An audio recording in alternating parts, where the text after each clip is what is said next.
Estamos en la clínica del doctor Mayral con Jordi. Tú, bueno, eres aquí la persona referente con otros profesionales en el cuidado de los pies, pero a un nivel muy profesional y muy al detalle, ¿no? Porque el estudio de un profesional, de un médico del pie, puede ser una cosa muy básica o puede ser una gran especialidad, como es tu caso, ¿no?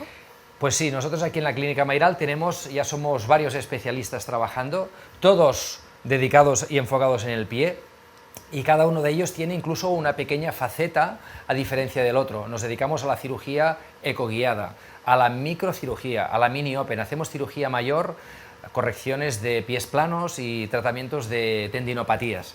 Y aparte de todo esto, damos un enfoque muy especial al pie, a la salud en general del pie, para no llegar a la cirugía del pie, con lo cual tratamientos conservadores a base de plantillas, de siliconas, de tratamientos de láser, masajes, fisioterapia, pues todo ayuda a tratar y que el paciente esté realmente contento al 100%. Tú además tratas a profesionales del deporte, por ejemplo, gente deportista profesional que por lo que sea con su zapatilla o con su pie no acaba de funcionar o de rendir como deportista a tope, bailarines también, gente que baila de manera profesional y que con los años, pues oye, también tienen sus dolores y sus problemas, y después gente que ya ha estado operada en otros sitios, no ha quedado bien, tienen siempre algún pequeño dolor, problema, molestia después de aquella primera operación que le hicieron y vienen aquí, ¿no? Sí, desde siempre, como he sido una persona muy deportista y he estado muy vinculado al deporte, y mis propios compañeros dentro del deporte me han reconocido como un profesional de la podología y como un profesional del deporte, entonces ha habido mucha vinculación de una cosa con la otra.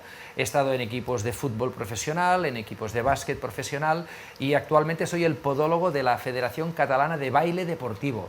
Y gracias a esto tenemos mucha visibilidad en el mundo del baile deportivo, tanto a nivel nacional como internacional, y vienen muchas bailarinas a tratarse de los pies. Sí, bueno, gente joven, mujeres jóvenes que bailan y que además con esos tacones y esos zapatitos, pues muchas veces tú ya reconocen, me duelen los pies, ¿no? Que es algo muy común en muchas mujeres, ¿no? Pero fíjate una cosa, a veces hablamos...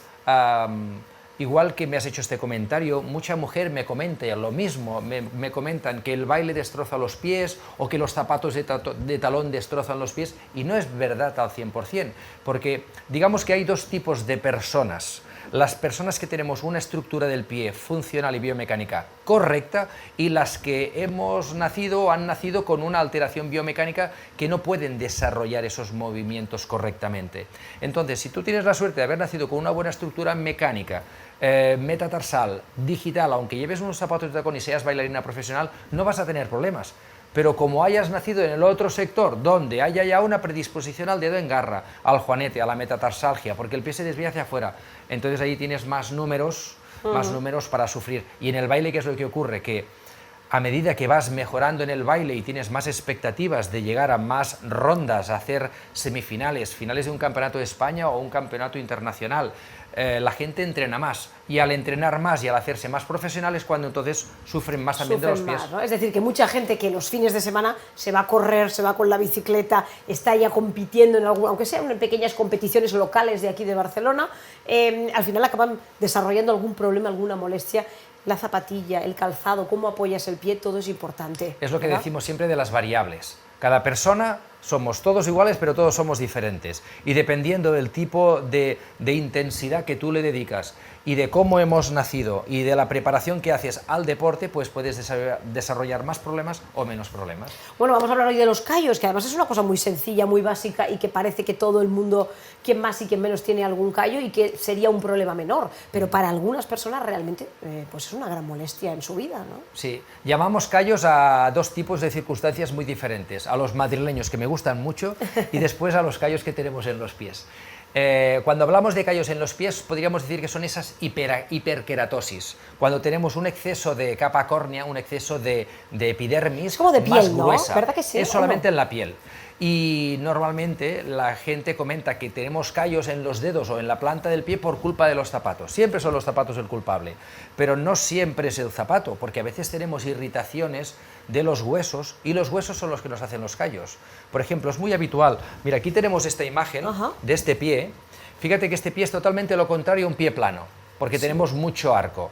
Pues si nosotros andamos con un pie con mucho arco, ¿qué puede suceder? Pues que aquí debajo apoyamos con más fuerza porque el pie en esta zona de aquí no tiene tanta amortiguación de Ha de impacto. compensar, ¿no? Con lo cual, las cabezas de los metatarsianos, que siempre estamos hablando de los metatarsianos, pues sufren un impacto en el suelo.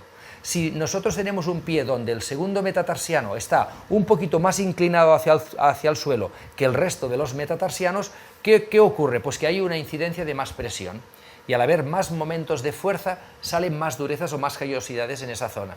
Entonces, ese problema no es por culpa del zapato, es porque ese pie tiene una forma metatarsal que hace que un hueso apoya más, y como apoya más hay más carga, y al haber más carga, la piel, ¿qué hace? Se pone más fuerte, más dura para resistir, pero a la vez pues da un problema de dolor en el paciente, y por eso son tan habituales las visitas al podólogo para hacer quiropodias, para esta limpieza de las callosidades, tanto en el dorso de los dedos, como entre los dedos, como en la zona de la planta del pie. Hay muchos podólogos en Barcelona que hacen estos pequeños arreglos de pies, y después hay otros médicos especialistas que hacéis algo más, que vais un paso más allá, más profesional o más profundo, podríamos decir, sí. ¿no? En principio todos los podólogos, o muchas veces el hecho que un paciente venga a hacerse una quiropodia, a hacerse un control de las durezas, es la primera visita en la cual el podólogo que atiende al paciente le tiene que explicar que eso es debido a una alteración biomecánica y funcional. Y podemos explicarle al paciente que tiene varias opciones. Una de ellas es no hacer nada. Decir, bueno, pues no hacemos nada y... Cada cierto tiempo vengo, me arregláis el pie y ya está, ¿no? Y en otras ocasiones podemos hacer tratamientos conservadores para que esas cosas no vayan a más. Si tenemos callos encima de los dedos, pues podemos poner un poquito de protección con una silicona, o si tenemos callos en la planta del pie, podemos poner, por ejemplo, también unas plantillas para mejorar el apoyo. Y cuando hay gente que viene al podólogo y te dice, mira, yo hace mucho tiempo que tengo unas siliconas, tengo las plantillas, pero esto va a peor, esto me duele más, no se me acaba de arreglar. Y yo venir aquí cada mes para arreglarme los pies o arreglarme las pieles, los callos que decimos, pues no me compensa, pero tengo mucho jaleo, tengo muchas cosas y aparte es que me duele. Y entonces es cuando nosotros hacemos el tratamiento ya quirúrgico, y entonces le hacemos un planteamiento para solucionarle todo el problema de los pies. ¿Qué determinaría ya ese segundo paso? ¿El dolor, quizá? Ya no solo el dolor, sino muchas veces la incomodidad y la insatisfacción con el paciente con el tipo de calzado que tiene que llevar, porque cada vez el paciente deja de utilizar zapato como le gusta para ir más a las bambas, para que le amortigue, zapatos más anchos, y entonces en esa incomodidad social es cuando el paciente pues escucha las propuestas quirúrgicas. Bueno, por tanto entiendo que no es difícil solucionar el problema de los callos, es estudiarse muy bien el pie, saber cómo se están apoyando, ¿no? Todas las partes, desde el talón, los dedos y demás, para luego determinar si esos problemas de los callos se pueden solucionar de una manera más o menos definitiva, ¿no? Un dato curioso también que os puede interesar es diferenciar muchas veces el tipo de callos que tenemos, porque no todos los callos son iguales. Tenemos callos que son una capa, un exceso de piel, entonces es una callosidad, digamos, como más normalizada, y después tenemos callos que son más profundos, más insidiosos, que van más hacia adentro, que casi nacen del hueso, y entonces esos callos a veces incluso recogen de la piel un poquito como del sistema nervioso, con lo cual cuando los estás arreglando, limpiando, o el paciente pisa, tiene unas sensaciones de dolor y de intensidad muy fuerte porque se están complicando esos callos. En ese tipo de callos que llamamos neurovasculares, entonces hay que tener un factor diferencial también con las verrugas, porque muchas veces las verrugas que tenemos en los pies las confundimos con los callos. Entonces, en estos casos, por ejemplo, un equipo de láser, el láser nos sirve en la propia visita para ayudar, digamos, a minimizar esa lesión neurovascular o minimizar la verruga para ser mejor tratado. Jordi, muchísimas gracias. Gracias a vosotros.